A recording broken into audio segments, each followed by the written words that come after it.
नमस्कार जय जगन्नाथ दर्शक बंधु फेब्रुआरी मासटी वृष राशि व्यक्तिशेष मानकर केमिति कटिबो एमानंको पई फेब्रुआरी मासरे कौन सब चैलेंज रहिबो एमानंको पई कौन सब भल खबर मिलिबो से संपर्क रे एही वीडियो रे आलोचना करबा ता सहित एही मासटी आपण मानक पई कैरियर केमति रहिबो आपणक प्रेम जीवन केमति रहिबो आपणक वैवाहिक जीवन केमति रहिबो आपणकर कैरियर केमति रहिबो से संपर्क रे मध्य जानिबा एवं जानिबा विशेष भाव रे एही मासटी आपणकर मोटामोटी भाव रे केमिति कटिबा को जाउछि।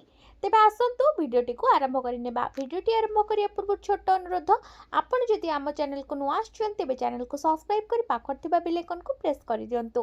कमेंट बॉक्स रे जय मां लक्ष्मी निश्चिंत लिखंतु एवं आपण माने को जिल्लारू देखुछंती आम वीडियो को निश्चिंत भाव में आमको कमेंट करी जणांतु। तेबे आसंतु वीडियोटी को आरंभ करिनेबा। देखंतु एही मास आपणक पई मध्यम किंबा टिकिए भल हेपार बहुत संभावना रहुछि। आपणक राशिर शासक शुक्र मासर आरंभ रे बुध सूर्य एवं मंगल सहित नवम घरे रहिबे एवं 6 तारिख रे आपणक दशम घर को जिबे जोठारे यह सूर्य मंगल बुध एवं राहु सहित रहिबे। आपणक राशिर शासक शुक्र फेब्रुआरी 17 तारिख रे उदय हेबे जहाँ आपणक प्रयास रे साहस एवं सफलता आनी देबो। एही मास आर्थिक दृष्टिकोण रु भल रहिबो किंतु लंबा यात्रा पई बहुत संभावना रहिबो। आपणकर स्थानांतर मध्य होई पारे एही मासरे।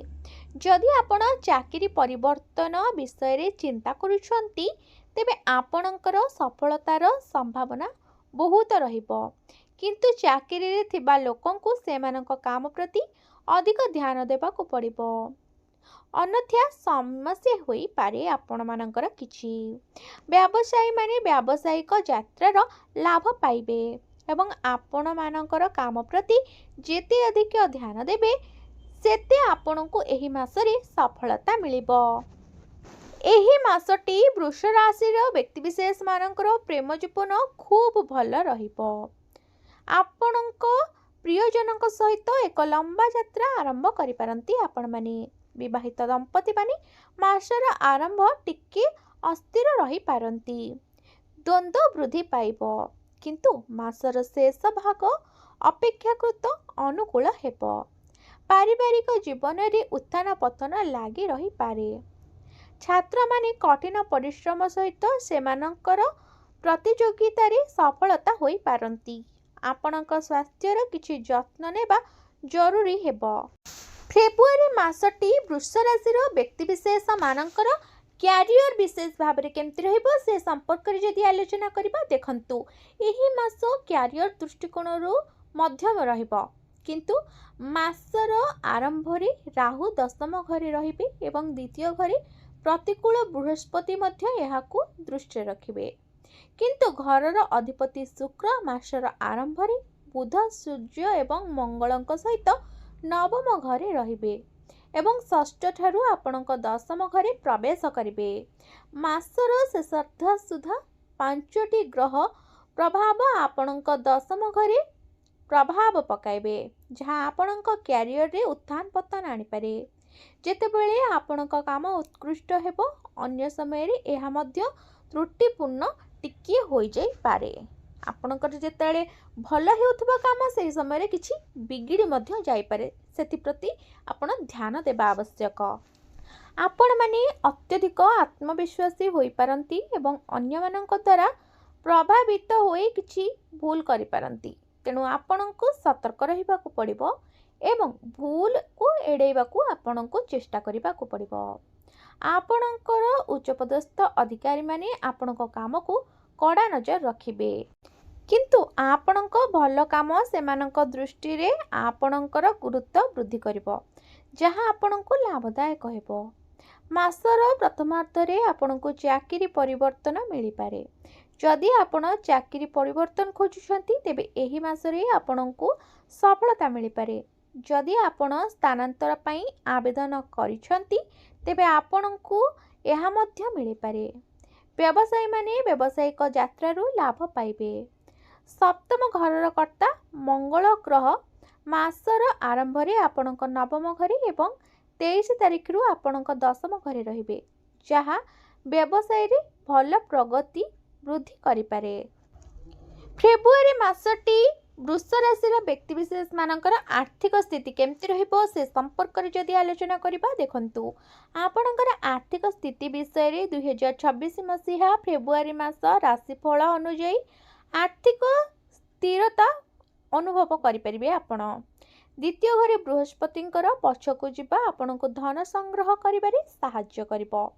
ଆପଣ ବାରମ୍ବାର ନୂତନ ପ୍ରକଳ୍ପରେ ନିବେଶ କରିବାକୁ ଚେଷ୍ଟା କରିବେ। ଯଦି ଟଙ୍କା ଆସେ ତେବେ ଆପଣ ଏହାକୁ କେଉଁଠାରେ ନିବେଶ କରିବେ ସେ ବିଷୟରେ ସଚେତନ ରହିବା ଆପଣମାନଙ୍କ ପାଇଁ ଆବଶ୍ୟକ।